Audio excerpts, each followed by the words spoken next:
अब यहाँ पर मैं बात कर रही हूँ किसकी, सिस्टम की। अब इस सिस्टम को भी थोड़ा सा एक बार हम देख लेते हैं। आपने बचपन में पढ़ा हुआ है, गोले बनाए हुए हैं, यूक्लिड डिवीजन एल्गोरिथम, ठीक है। अब ये कहता क्या है ये Euclid division algorithm. Hello everyone, welcome to arise the talent. My name is Lata Rawat और मैं हूं आपकी मैथ्स फैकल्टी। आज इस लेक्चर से हम स्टार्ट करने वाले हैं क्लास 10th की मैथ्स। अब आपको पता ही है कि एनसीईआरटी में सिलेबस क्या हो चुका है, रिड्यूस हो चुका है, कुछ चेंज हो चुके हैं। आज से जो डिजिटल कंटेंट जो हम आपको प्रोवाइड करेंगे, डिजिटल लेक्चर्स जो होंगे, वो सभी नए अपडेट के एनसीईआरटी के लेवल के अकॉर्डिंग आपको मिलेंगे। साथ ही साथ हमारा जो फोकस है वो है कॉन्सेप्चुअल लर्निंग के साथ, कि पूरे प्रैक्टिकल अप्रोच के साथ आपको पढ़ाए।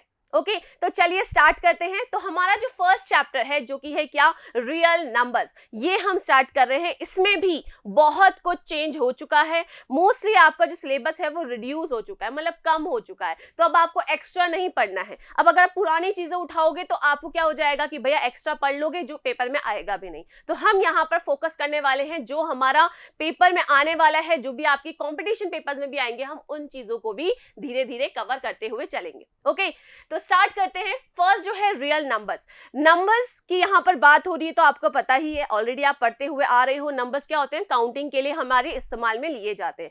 कोई सी भी फील्ड हो, डांसिंग की फील्ड हो, म्यूजिक की फील्ड हो, आर्किटेक्चर की फील्ड हो, या डॉक्टर की हो, किसी भी चीज की फील्ड हो, तो वहां पर हर जगह आप मैथ्स तो यहाँ पर क्या करोगे, मैथ्स यूज में लेते हुए देखोगे। हर जगह मैथ्स क्या होती है, वहां पहुंची हुई होती है। तो बस यही करना है। अब मैथ्स किस रूप में वहां पहुंचती है, तो नंबर्स के फॉर्म में। जैसे कि अगर डांस में कर रही हूं तो डांस के स्टेप्स भी हम कैसे काउंट करते हैं, 5 6 7 8, ऐसे ही। इसीलिए हम इस चैप्टर को क्या करने वाले हैं, पढ़ने वाले। ओके, सो इस सबसे पहले हमारा जो इंट्रोडक्शन पार्ट है, इसमें हम पहले देख लेते हैं इस चैप्टर में हम क्या क्या कवर करने वाले हैं। यहाँ पे कुछ टॉपिक्स हैं, सिर्फ यही टॉपिक इस चैप्टर में है जो मेन टॉपिक है, और इन्हीं को हम डिटेल में कवर करेंगे। ओके, चलिए। तो फर्स्ट जो है यहाँ पर है यूक्लिड डिवीजन एल्गोरिथम। आपने यूक्लिड डिवीजन लेमा पढ़ा होगा, ठीक है। नहीं पढ़ा तो ठीक है, हम इसमें पढ़ेंगे, लेकिन अब इसमें हम यूक्लिड डिवीजन लेमा नहीं पढ़ेंगे, हम पढ़ेंगे एल्गोरिथम।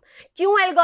क्योंकि इसी से हम फाइंड करेंगे क्या, एचसीएफ निकालना। अभी तक आपने एचसीएफ कैसे निकाला है, प्राइम फैक्टराइजेशन से, ठीक है ना, यही मेथड आपने यूज में लिया है। लेकिन अब हम अपना मेथड क्या करने वाले, चेंज करने वाले, उसको थोड़ा सा और इजी बनाएंगे, नया मॉडर्न बनाएंगे। ओके, सो यहाँ पर यूक्लिड डिवीजन एल्गोरिथम के थ्रू हम क्या करेंगे, किसी भी 2 या 3 या 4 नंबर्स का क्या कर सकते हैं, आराम से एचसीएफ निकाल सकते हैं। ओके, सो ये हम यहाँ पर पढ़ेंगे। साथ ही साथ फंडामेंटल थ्योरम ऑफ अर्थमेटिक, साथ ही साथ यहाँ पर आपको थ्योरम्स भी मिलेंगी। अब ये थ्योरम्स क्या कहती हैं, अब मैं आपको पहले ये पूरा बता देती हूँ, पहले से ही राज खोल देती हूँ कि हमें कुछ एक्स्ट्रा नहीं पढ़ना।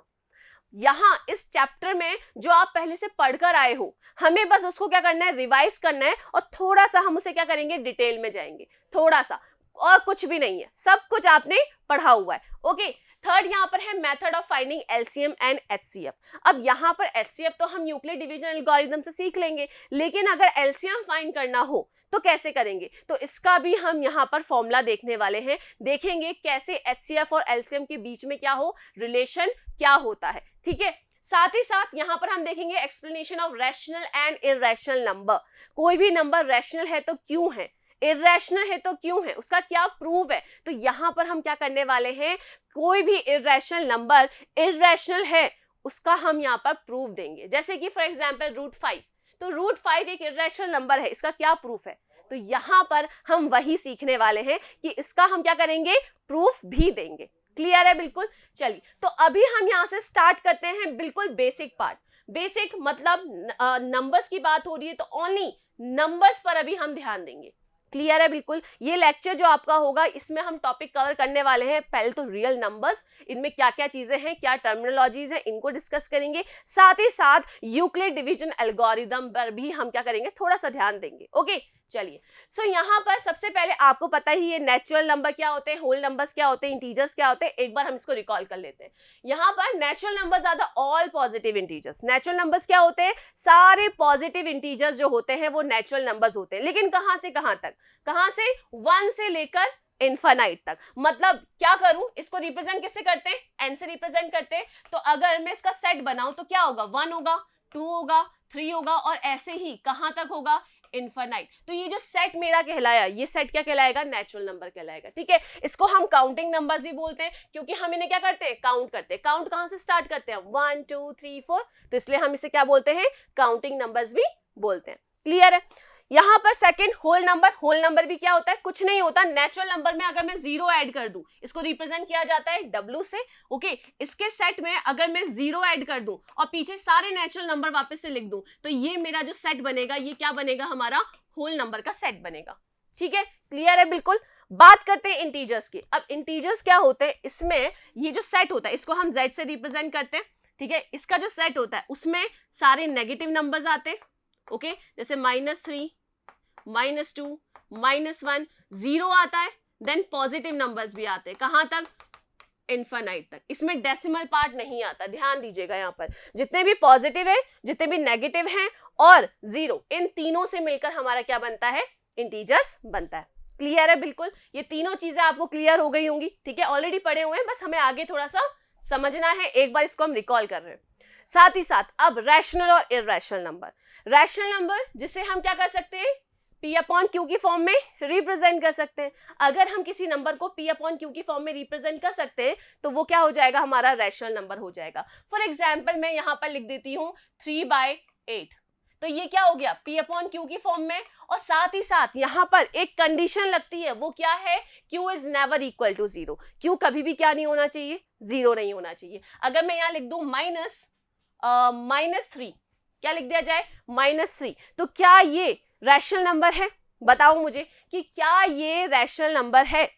आप बोलोगे भाई ये तो P/Q की फॉर्म में लिखा ही नहीं है, ये तो सिर्फ एक ही नंबर लिखा हुआ है, क्या इसको लिखा जा सकता है, ये सोचो। सोचना क्या है, क्या इसको लिखा जा सकता है, क्या इसे P/Q की फॉर्म में रिप्रेजेंट कर सकते हैं, ऑफ कोर्स कर सकते हैं। नीचे 1 लगा दो, क्या इसकी वैल्यू चेंज हो गई, मैंने जो भी यहाँ अपनी तरफ से लगाया है क्या उससे इसकी वैल्यू चेंज हो गई, इसकी वैल्यू तो -3 ही रहेगी, यही रहेगा ना। तो ये भी किस फॉर्म में आ गया, P/Q की फॉर्म में आ गया, मतलब ये भी क्या हो गया, रैशनल नंबर हो गया। और Q आप देख रहे हो इज नॉट इक्वल टू 0। लेकिन अगर कोई नंबर मेरे पास आ जाता है 2/0, तो क्या ये रैशनल नंबर होगा, तो ये रैशनल नंबर नहीं होगा। क्लियर है, रैशनल नंबर जो P/Q की फॉर्म में आते हैं और Q is not equal to 0, अगर कोई नंबर ये कंडीशन फॉलो कर रहा है दैट मीन्स वो नंबर क्या होगा, हमारा रैशनल नंबर होगा। क्लियर है बिल्कुल। चलिए आगे देखते हैं, irrational number. Irrational number just opposite है किसका, रैशनल नंबर का। ध्यान देना, यहां पर जो रैशनल नंबर है उसका जस्ट ऑपोजिट आप कर दो, उल्टा कर दो। ठीक है, राइट में जा रहे हो तो लेफ्ट मुड़ जाओ, ऊपर जा रहे हो तो नीचे मुड़ जाओ, जस्ट ऑपोजिट। मतलब ऐसे इरैशनल नंबर क्या होते हैं, ऐसे रियल नंबर्स होते हैं जिनको हम एक्सप्रेस नहीं कर सकते रेशो की फॉर्म में, इंटीजर्स के रेशो की फॉर्म में। ये वर्ड नया है यहाँ पर। ठीक है, देखो डेफिनेशन, मतलब दोनों का जो कॉन्सेप्ट है वो क्या है, सेम ही है, मतलब वही है कि इसका ये उल्टा है, लेकिन यहाँ पर P/Q की फॉर्म में दे दिया और यहाँ पर इसको क्या बोल दिया, रेशियो। यहाँ पर देखो बहुत जगह पर आपको ऐसा मिलेगा कि डेफिनेशन की जो वर्डिंग्स होंगी, जो एक्सप्लेनेशन होगा या सेंटेंस का जो फॉर्मेशन होगा वो डिफरेंट होगा, वर्ड्स आपको चेंज मिलेंगे, लेकिन उसका जो कॉन्सेप्ट है वो क्या होगा, एक ही होगा। ठीक है, रेशो मतलब जैसे कि इस 3/8 को मैं 3/8 भी तो लिख सकती हूँ, बस यही सिंपल सा डिफरेंस है और कुछ भी नहीं है। क्लियर है। सो ऐसे नंबर्स, ऐसे रियल नंबर्स जिनको हम रेशो की फॉर्म में नहीं लिख सकते, कैन नॉट बी एक्सप्रेस, हम लिख ही नहीं सकते, उन्हें हम क्या बोलते हैं, इरैशनल नंबर। क्लियर है, यहां लिख सकते हैं लेकिन यहां नहीं लिख सकते। ओके, अब आगे क्या बोला गया है, हुज डेसिमल एक्सपेंशन, क्या बोला, अगर हम इन नंबर्स का डेसिमल एक्सपेंशन करें तो वो जो एक्सपेंशन होगा वो नॉन टर्मिनेटिंग होगा और नॉन रिकरिंग होगा। अब ये दो वर्ड बहुत नए हैं और जिनको पता है उनको भी इसका असली मतलब नहीं पता। भाई सुना सुना वर्ड है लेकिन मतलब नहीं पता होता, इस चीज को बहुत ध्यान रखना। ऐसे वर्ड्स ही आपको क्या कर देते हैं, आपके आंसर्स को भी गलत कर सकते हैं। नॉन टर्मिनेटिंग मतलब जो खत्म ही नहीं होता, मतलब अब यहां पर मेरे पास है 3.6824 और ये चलता जा रहा है, तो मतलब क्या हो गया, ये नॉन टर्मिनेटिंग, मतलब ये खत्म ही नहीं हो रहा। जैसे सबसे अच्छा एग्जांपल है, जैसे कि फॉर एग्जांपल क्या हो जाएगा, पाई की वैल्यू एंड ही नहीं होती, हम लिखते तो 3.14 है, क्या लिखते हैं 3.14 लिखते हैं, बट ये एग्जैक्ट वैल्यू थोड़ी ना है, ये तो अप्रोक्स हम लगाते हैं, ठीक है ना, राउंड ऑफ कर देते हैं। लेकिन ये कंटिन्यू आगे तक चलती जाती है। तो ये पाई में क्या हो गया, इररेशनल हो गया, क्योंकि इसका जब मैं डेसिमल एक्सपेंशन करूंगी तो वो भी क्या होता जाएगा, कंटिन्यू चलता जाएगा, मतलब नॉन टर्मिनेटिंग होगा। ठीक है। सेकंड है नॉन रिकरिंग। जो डेसिमल एक्सपेंशन है वो नॉन रिकरिंग भी होता है। रिकरिंग मतलब कोई रिपीटेशन नहीं होता। ठीक है। रिकरिंग मतलब रिपीटेशन, नॉन रिकरिंग मतलब रिपीटेशन नहीं होता है। जैसे कि यहां पर अगर मैं लिख दूं 3.001 0001 00001, ठीक है, ये कंटिन्यू चल रहा है। अब आप देखो यहां पर रिपीट थोड़ा ना हो रहे हैं नंबर, मतलब कंटिन्यू एक ही सीक्वेंस है या एक ही पैटर्न में नहीं हो रहे, मतलब यहाँ 201 है, देन यहाँ 301 है, यहाँ 401 है। लेकिन अगर नंबर ऐसा हो जाए, क्या हो जाए, 3.1111 कंटिन्यू चल रहा है, तो हम इसको क्या लिख सकते हैं, 3.1 ऐसे लिखा जा सकता है। ठीक है। लेकिन जहां पर क्या हो रहा है, पैटर्न भी नहीं हो रहा है, मतलब वो नॉन रिकरिंग है, कोई नंबर रिपीट भी नहीं हो रहा है बार बार डिवाइड करने के बाद भी, तो यहां पर ये नंबर भी क्या कहलाते हैं, हमारे क्या कहलाते हैं, इररेशनल नंबर कहलाते हैं। क्लियर है बिल्कुल। ऐसे नंबर्स जिनको हम P/Q की फॉर्म में या फिर हम बोल सकते हैं रेशो की फॉर्म में नहीं लिख सकते। ओके। सेकंड, इनका जो डेसिमल एक्सपेंशन होता है वो नॉन टर्मिनेटिंग होता है, मतलब खत्म होने का नाम ही नहीं लेता है, और साथ ही साथ नॉन रिकरिंग होता है, मतलब उसमें कुछ भी जो नंबर्स है वो रिपीट भी नहीं होते। ओके। क्लियर है इररेशनल नंबर। चलिए अब आगे बढ़ते हैं। अब बात करते हैं prime number and composite number. Prime numbers क्या होते हैं, वो नंबर्स जिनके सिर्फ दो ही फैक्टर होते हैं या फिर वो दो ही नंबर से डिविजिबल होते हैं।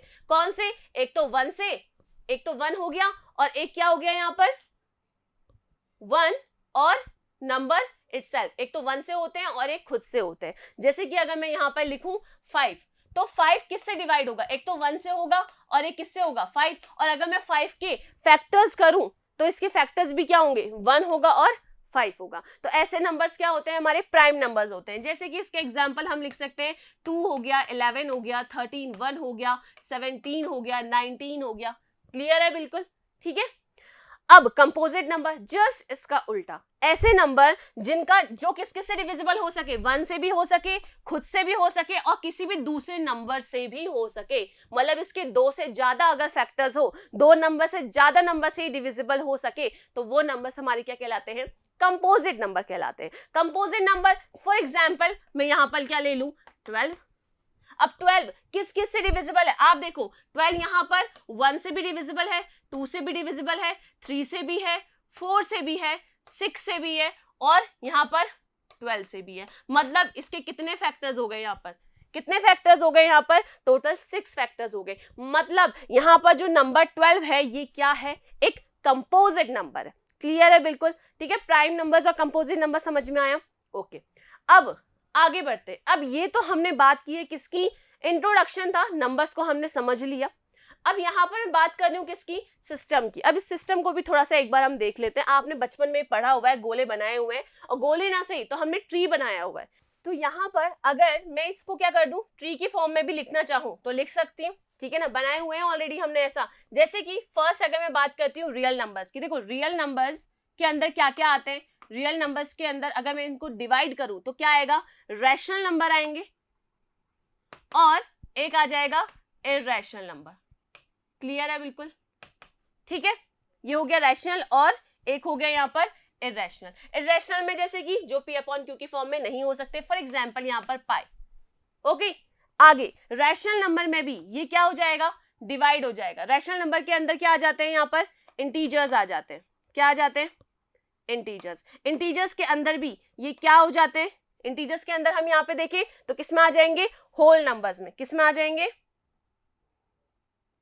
यहां पर इंटीजर्स में भी क्या आ जाएंगे, होल नंबर में। और होल नंबर के अंदर भी ये कहां पर आ जाएंगे, हमारे नेचुरल नंबर पर। मतलब ये बना हुआ है, एक तरह से ट्री बनी हुई है। जैसे कि यहाँ पे रैशनल नंबर, और रैशनल नंबर के बाहर अगर मैं इसके बाहर एक और सर्कल बनाऊं तो ये सारे ही क्या हैं, रियल नंबर्स के अंदर ही आते हैं। ध्यान देना, ये सभी क्या है, रियल नंबर्स के अंदर ही आते हैं। रैशनल नंबर के अंदर क्या आ जाएंगे, इंटीजर्स। इंटीजर्स के अंदर क्या आ जाएंगे, होल नंबर। और होल नंबर के अंदर क्या आ जाएंगे, नेचुरल नंबर। क्लियर है बिल्कुल। जैसे नेचुरल नंबर में 0 जोड़ा, होल नंबर बन गया। इसमें जैसे नेगेटिव नंबर जोड़े, इंटीजर्स बन गया। और साथ ही साथ हमने पॉइंट डेसिमल्स वाले नंबर जोड़े तो ये पूरा क्या बन गया, हमारा रैशनल नंबर बन गया।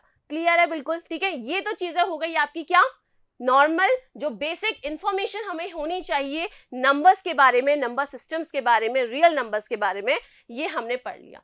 अब आते हैं हम हमारे मेन जो हमारा टॉपिक है। क्या है हमारा main topic? Euclid division algorithm, ठीक है। अब ये कहता क्या है ये यूक्लिड डिवीजन एल्गोरिथम? तो इसको पढ़ने के लिए आपको ध्यान देना होगा यूक्लिड डिवीजन लेमा, ठीक है। लास्ट जो आपके पहले कोर्स था उसमें ये थ्योरम के तौर पर आई भी थी, थ्योरम 1.1, जिसमें यूक्लिड डिवीजन लेमा की थ्योरम थी और उसी पर बेस्ड ये क्या था, यूक्लिड डिवीजन एल्गोरिथम था। लेकिन अब वो थ्योरम हट चुकी है, डायरेक्ट हमारे पास क्या आ चुका है, यूक्लिड डिवीजन एल्गोरिथम। मतलब जो इनका कॉन्सेप्ट है वो तो सेम ही है, ओके। अब इसका नाम यूक्लिड इसलिए पड़ा क्योंकि यहाँ पर एक ग्रीक मैथमेटिशियन थे, कौन थे, यूक्लिड, और इन्होंने अपनी बुक में इसका जिक्र किया था, इसके बारे में बताया था। तो इस थ्योरम को, इस जो हमारे पास कॉन्सेप्ट है, इसको नाम ही क्या दे दिया, यूक्लिड डिवीजन एल्गोरिथम दे दिया, ठीक है। अब ये कहता क्या है, इसको ध्यान से समझना। इसको हम नहीं पढ़ेंगे अभी, पहले हम इसको थोड़ा सा समझेंगे। मैं आपको कुछ एग्जाम्पल देती हूँ, अपने आप इसको समझ जाओगे आप, मुझे समझाने की भी जरूरत नहीं पड़ेगी, ओके। चलिए देखो, अगर मैं यहाँ पर, आपने बचपन में पढ़ा हुआ है, बचपन में हमने डिवीजन किया हुआ है, ठीक है। कैसे डिवाइड करते थे? अगर मेरे पास यहाँ पर क्या है, 10 है, ओके। क्या है यहाँ पर, इधर यहाँ पर अगर 10 है और मुझे इसको 3 से डिवाइड करना है, ठीक है। अगर 10 है और 3 से डिवाइड करना है तो मैं क्या करूंगी, 3 3 9 और आंसर मेरे पास क्या आ जाएगा, 1। ध्यान देना, क्या है, 3 3 9 और 10 में से 9 गए तो मेरे पास आ गया आंसर 1। तो यहां पे जो मेरे पास नंबर है, कौन सा, ये जो 3 होता है ये तो क्या होता है, क्वोशिएंट होता है। अंदर जो 10 है ये क्या होता है, डिविडेंड होता है। जिससे मैं डिवाइड कर रही हूं वो क्या होता है, डिवाइजर होता है, जिसको स्मॉल डी से हम रिप्रेजेंट करते हैं। और यहाँ नीचे जो मेरे पास आंसर बचा है, शेषफल जिसे हम हिंदी में बोलते हैं, ये होता है हमारा क्या, रिमाइंडर। ऐसा ही होता है, ठीक है। क्या था, डिवाइड ऐसी तो करते, डिवाइड किससे, डिवाइजर से हम डिविडेंड को डिवाइड करते हैं, हमारे पास क्वेश्चन बचता है और नीचे हमारे पास क्या आ जाता है, रिमाइंडर, बचा हुआ पार्ट, यही है। और इसी को बचपन में हम वेरीफाई करते थे। वेरीफाई का फॉर्मूला क्या होता था कि डिविडेंड किसके इक्वल होता था, अगर हम इस डिवाइजर को Q से मल्टीप्लाई कर दें क्वेश्चन से, और जो हमारे पास रिमाइंडर है उसको मैं यहाँ पर क्या कर दूं, ऐड कर दूं, तो ये जो मेरे पास चेकिंग का फॉर्मूला आ जाता था। बस यही है हमारा यूक्लिड डिवीजन एल्गोरिथम, बस यही है, कुछ अलग नहीं है। सेम जो हम पहले पढ़ते थे वही यहाँ पे लिख दिया है। लेकिन इसमें एक कंडीशन, मैंने आपसे कहा था पढ़ेंगे तो हम वही जो हम ऑलरेडी पढ़ते हुए आ रहे हैं, लेकिन थोड़ा सा हम कुछ यहाँ पर डिटेल में जाएंगे, ठीक है। पहले हमने नहीं पढ़ा था क्या, कि जो हमारा जो नीचे रिमाइंडर होता है उसमें भी क्या लग जाती है, कंडीशन लग जाती है, ठीक है। तो अब यहाँ पर हम कंडीशन को भी क्या करेंगे, डिस्कस करेंगे, ओके। अब यहाँ तक तो आपने पढ़ा ही हुआ है, अब आपको याद आने लग गया होगा डिवीजन जब हम करते थे तो उसको वेरीफाई भी करते थे। आपने 5th 6th 7th 8th class में पढ़ा हुआ है, ऑलरेडी किया हुआ भी है, लेकिन इस कंडीशन को अब आप समझो, ठीक है। अब ध्यान दो आप, मैंने इसको पूरे को डिवाइड किया, क्या नोटिस किया आपने यहाँ पर कि अगर यहाँ 1 की जगह 4 होता, 5 होता, 7 होता, मतलब 3 से बड़ा नंबर होता, तो 3 ऑफकोर्स इसको डिवाइड कर देता, और ऐसा ही होता ना कि 3 इसको और डिवाइड कर देता। लेकिन ये क्या हो गया, इससे कम हो गया, तो ये इसको डिवाइड नहीं कर पाया। तो मतलब ये इक्वेशन जो है, ये जो मेरे पास वेरीफाई है, ये तभी वेरीफाई है जब ये कंडीशन हमें यहाँ मिल जाएगी, क्या, कि जो हमारा रिमाइंडर होता है वो 0 से लेकर d के बीच में होता है। हमारे डिवाइजर से हमेशा क्या होगा, छोटा होगा, और 0 से या 0 के बराबर होगा, या फिर 0 से क्या होगा, बड़ा होगा, ठीक है। तो यहाँ पर ये कंडीशन लग गई। देखो यहाँ पर ये जो 1 है ये क्या है, ये डिवाइजर जो है इससे तो क्या है, छोटा है, ये जो d है इससे क्या है, छोटा है, और 0 के क्या होगा, इक्वल भी हो सकता है, और 0 से बड़ा भी हो सकता है। तो ये कंडीशन यहाँ पर बस जुड़ जाती है। तो बस इतना ही हमें एक्स्ट्रा पढ़ना है, ये इस कॉन्सेप्ट में सिर्फ इतना ही एक्स्ट्रा है और कुछ भी नहीं है। बस इस कंडीशन को अब हमें ध्यान में रख के चलना है, ओके। अब हम ये क्यों पढ़ रहे हैं, क्वेश्चन ये भी आना चाहिए, बचपन से पढ़ते हुए आ रहे हैं तो दोबारा क्यों पढ़ा रहे हो, यही क्वेश्चन आया होगा माइंड में। अब मैं इसका आपका सॉल्यूशन बताती हूँ। देखो ये तो हम पढ़ रहे हैं कॉन्सेप्ट, लेकिन जब आएंगे इनसे रिलेटेड क्वेश्चन तो वहां पे ये काम आएगा। पर आप बोलोगे कहाँ काम आएगा? डिवाइड के ही काम आएगा, डिवाइड तो हमें आता है। लेकिन मैं आपको बोलने वाली हूं कि इसके थ्रू, किसके थ्रू? यूक्लिड डिवीजन एल्गोरिदम के थ्रू हम किसी भी 2 या 2 से ज्यादा नंबर्स का HCF फाइंड कर सकते हैं। क्या फाइंड कर सकते हैं? ध्यान से सुनना, क्या बोला मैंने? HCF फाइंड कर सकते हैं। HCF फाइंड करने के तो तरीके भी हैं। क्या है? प्राइम फैक्टराइजेशन, ऑफ कोर्स कर सकते हो आप भी, बट इसके थ्रू वो आपका आंसर चुटकियों में आ जाएगा। मतलब बहुत फास्ट हो जाएगी आपकी कैलकुलेशन। आपको पूरा प्राइम फैक्टराइजेशन नहीं करना, उसमें कॉमन नहीं लेना, उसमें हाईएस्ट नहीं देखना, कुछ नहीं करना आपको। सिंपली इस कॉन्सेप्ट के थ्रू मैं आपको HCF निकालना सिखाऊंगी। क्लियर है? बिल्कुल करेंगे इसको अभी, ठीक है? समझ में आया? कुछ नहीं है इसके अंदर, नॉर्मल वही है। अब देखो यहाँ पर इसी को इन्होंने क्या लिख दिया? A = BQ + R लिख दिया। ध्यान देना। अब इसको थ्योरम को एक बार पढ़ लेते हैं हम इसको। क्या है? It says any positive integer a can be divided by another positive integer b। क्या बोला है? कि कोई भी एक पॉजिटिव इंटीजर a जो डिवाइड हो सकता है किसी भी पॉजिटिव इंटीजर b से, यहां डिवाइड हो सकता है। तो ये तो हो गया डिविडेंड कैपिटल D, ये हो गया डिवाइजर, ठीक है, small d, in such a way that it leaves a remainder r। तो ये क्या छोड़ देते हैं? एक रिमाइंडर r छोड़ देते हैं, और वो जो रिमाइंडर होता है वो क्या होगा? Smaller than b। वो b से क्या होगा? हमेशा छोटा, क्योंकि अगर b से बड़ा हो गया, मान लो यहाँ पे क्या होता? 4 होता, क्या होता? मान लो कि यहाँ पे क्या आ जाता? 4 आ जाता, तो 3 दोबारा डिवाइड कर देता उसको, 3 1 जा 3, और फिर दोबारा नीचे क्या आ जाता? 1 आ जाता। यही होता ना, बस यही यहाँ पर बताया गया है। अब यहाँ पर ध्यान दो, जो हम पहले इस तरीके से लिखते थे उसको बस रिप्रेजेंट इन्होंने इस तरीके से कर दिया। यहाँ पर जो a है, ध्यान देना, यहाँ पे जो a है वो क्या है? डिविडेंड है, ठीक है? तो यहाँ पर जो ये a है ये एक्चुअल में क्या है? डिविडेंड है। ये जो b है वो क्या है? डिवाइजर, जो डिवाइड कर रहा है, तो ये हो गया डिवाइजर। ये q क्वेश्चन t है, और ये r रिमाइंडर है, ठीक है? कंफ्यूज नहीं होना है, बस इन्होंने एक डेफिनेशन लिखकर दे दी है जो आप हमेशा बचपन से ही क्या करते आ रहे हो? वेरीफाई करते आ रहे हो, उसी को उन्होंने क्या कर दिया? एक डेफिनेशन एक लैंग्वेज की फॉर्म में आपको दे दिया है। क्लियर है? चलो अब आगे बढ़ते हैं। यहां पर अब हमने ये पढ़ा, तो मैंने आपको बताया क्यों पढ़ा, क्योंकि हमें HCF फाइंड करना है। अब आपको जो जिस चीज का मतलब आपका इंतजार ही एक तरह से कहूँ, क्योंकि आपको तो क्या है भैया, हमें तो क्वेश्चन आते हैं पेपर में, हमें तो वो समझना है भाई क्वेश्चन करना कैसे है, आप तो मुझे वो तरीका बताओ। मुझे नहीं करना भाई प्राइम फैक्टराइजेशन, मुझे भी नहीं करना था, इसीलिए मैंने ये सीख लिया, और अब आप भी ये क्या कर लो? सीख लो। ओके, सीखे? चलिए, कुछ नया नहीं है, बस जो मैं करती जाऊंगी उसको ध्यान से सुनना है। एक बार आप इसको सुनोगे ना तो नेक्स्ट क्वेश्चन अपने आप खुद करोगे, ठीक है? चलो देखो, यहां पर मेरे पास है find HCF of 216 and 12 by Euclid division algorithm. इसके थ्रू हमें क्या करना है? HCF फाइंड करना है। करना क्या होता है? देखो, बड़ा नंबर कौन है? 216 is greater than 12, of course, तो ये क्या हो जाएगा? डिविडेंड, और ये क्या हो जाएगा? 12 डिवाइजर। हमें सिंपली क्या करना है? यहाँ पर डिवाइड करना है। 216 और यहां पर मेरे पास आ गया 12। क्लियर है यहाँ पर? ठीक है, चलो अब 12 से इसे डिवाइड करें। 12 1 = 12, 12 2 = 24, तो ये तो 1 टाइम कैंसिल हो गया। कितने टाइम कैंसिल हो गया? 1 टाइम। 12 1 = 12। आंसर मेरे पास क्या आया यहाँ पर? 9। यहाँ पर हो गया 0। अब देखो, रिमाइंडर अभी 9 बचा है, अभी भी वो क्या हो सकता है? पीछे नंबर बचा हुआ है, नॉर्मल डिवाइड कर रही हूँ, ये तो अब बताने वाली चीज नहीं है। चलो 6 आ गया। अब 12 कितने टाइम्स? 8 जा क्या होता है? 96, और मेरा आंसर यहाँ पे क्या आ गया? 0। अब तो ये मैंने डिवाइड ही कर दिया, सिंपल। अब आप बोलोगे भाई इसमें है क्या HCF? पता कैसे करें HCF? तो मैं अब आपको बताती हूँ कि इसमें HCF क्या करना है। अब मुझे यहाँ पे HCF क्या करना है? मुझे HCF निकालना नहीं है, मुझे HCF फाइंड करना है। मतलब डिवीजन करने के बाद मुझे इसके अंदर से HCF ढूंढना है, निकालना नहीं है। ध्यान देना।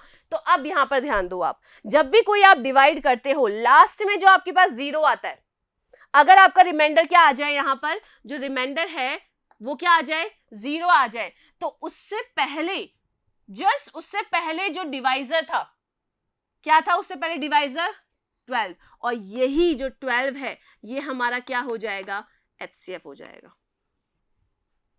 क्या कहा मैंने कि इससे रिमाइंडर 0 आते ही, ध्यान रखना रिमाइंडर हमें तब तक डिवाइड करना है जब तक रिमाइंडर क्या ना आ जाए, 0 ना आ जाए। जैसे ही 0 आ गया तो इससे पहले वाला जो डिवाइजर होगा वही हमारा, मतलब नीचे से सबसे पहले वाला जो डिवाइजर होगा वही हमारा क्या होगा, हमारा HCF होगा।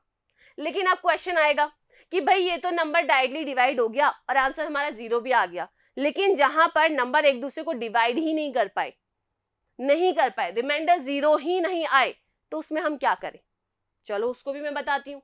ठीक है, यहां समझ में आया, उसे भी हम बताते हैं। नेक्स्ट क्वेश्चन देखो, यहां पर भी मुझे HCF फाइंड करना है। What is the HCF of 225 and 867? Okay, इसमें भी निकाले, अभी डिविजिबल हो भी सकता है नहीं भी हो सकता, मैंने नहीं किया, चलो करके देखते हैं। हम ही देखते हैं कि ये होगा नहीं होगा, होगा तो फिर कैसे होगा, ठीक है, और नहीं तो होगा, ऐसे तो पॉसिबल नहीं है, हम कर लेंगे। ठीक है, अगर आप भी ध्यान दोगे तो यहाँ पर हम सब मिलकर क्या कर लेंगे, इसको कंप्लीट करते हैं। चलो, what is the HCF of 225 and 867? Of course ये पता चल रहा है 867 क्या है, डिजिट क्या है, ये बड़ी है, तो ऑफ कोर्स ये तो क्या होगा, ये क्या होगा, अंदर जाएगा, डिविडेंड होगा 867 और बाहर आ जाएगा हमारा 225। ठीक है, अब इसको डिवाइड करें, कितने टाइम्स जाएगा बताओ। अगर 225 को अगर मैं 4 टाइम करती हूं तो 900 समथिंग आगे चला जाएगा। 3 से करें, 3 से हो सकता है, करते हैं इसको। 225 3 टाइम्स, 5 3 जा 15, 3 2 जा 6 7, 3 2 जा 6, 675, 675 माइनस कर दो, 7 में से 5 गए 2, यहां पर बच गया 9, 7 में 6 गया 1, 192 बचा। अब यहीं पे हम अटक जाएंगे। अब 0 तो नहीं आया रिमाइंडर, और जो रिमाइंडर है वो क्या है, डिवाइजर से भी छोटा है, तो अब आप बोलोगे भाई पॉइंट लगा के सॉल्व करो, नहीं, पॉइंट भी नहीं लगाना हमें, ध्यान देना। अब यहां से अब हमें पॉइंट भी नहीं लगाना। अब बोलोगे कि भाई सॉल्व कैसे होगा, अगर पॉइंट ही नहीं लगाएंगे, हम डेसिमल का यूज ही नहीं करेंगे, तो मैं बताती हूँ। जैसे ही आपके पास ऐसी कंडीशन बनती है जिसमें जो रिमाइंडर है वो क्या है, 0 भी नहीं है और डिवाइजर से छोटा भी है, मतलब आगे डिवाइड हो ही नहीं सकता बिना डेसिमल के, वहीं पे आप रुक जाओ और वहीं से हम क्या करेंगे, स्टार्ट करेंगे एक नया डिवीजन। क्या स्टार्ट करेंगे, एक नया डिवीजन। यहीं से ध्यान दो, जहां पे रिमाइंडर है उसी के आगे से मैंने एक नया डिवीजन स्टार्ट कर दिया। अब इसके अंदर क्या आएगा, देखो बाहर तो डिवाइजर यही बन गया, रिमाइंडर ही क्या बन गया, डिवाइजर बन गया, तो यहाँ अंदर क्या आएगा, यहाँ अंदर आएगा पुराना वाला डिवाइजर। ये 225 जो है ना, ये घूम के आ जाएगा यहाँ पर। ध्यान दिया, क्या किया हमने, एक नया डिवीजन स्टार्ट कर दिया। चलो अब 192 से स्टार्ट करें तो 192 1 से ही कैंसिल हो जाएगा ये, ठीक है, 2 से तो नहीं होगा, ठीक है, 1 से करें तो क्या आ जाएगा 192, माइनस करोगे तो मेरे पास आंसर आ जाएगा 3, यहां आ जाएगा 9 10 11 12, क्या आ जाएगा 3, 33 आ रहा है।